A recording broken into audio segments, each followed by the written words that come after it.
నేను నిన్ను భద్రముగా కాపాడెదను. ఇర్మియా గ్రంథం 40వ అధ్యాయం 4వ వచనం. ప్రియమైనటువంటి దేవుని జనాంగమా, ఆ యేసుక్రీస్తు ప్రభుల వారి ఉదయకాల సమయంలో నీతో వాగ్దానం చేస్తూ ఉన్నాడు. నిన్ను భద్రముగా కాపాడుదనని చెప్పి ఈ లోకంలో నీతో అనేక మంది అని ఉండొచ్చు. భద్రంగా కాపాడాల్సినటువంటి తండ్రి తన బిడ్డల్ని పాడు చేసేటువంటి పరిస్థితుల్లో ప్రస్తుత దినాల్లో మనం అంటూ ఉన్నాం.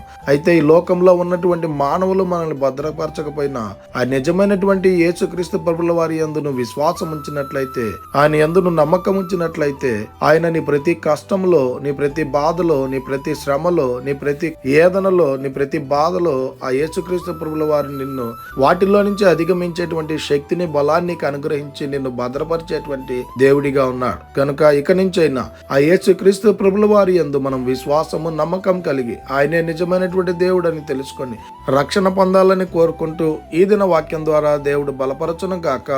ఆమేన్.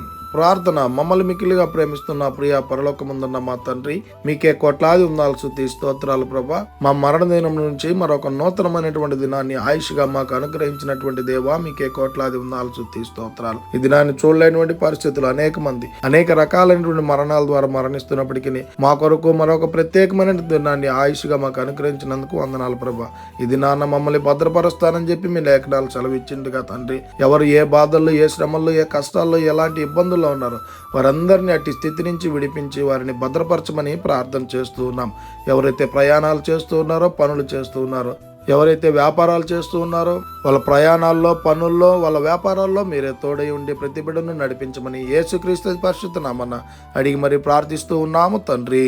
ఆమేన్. God bless you.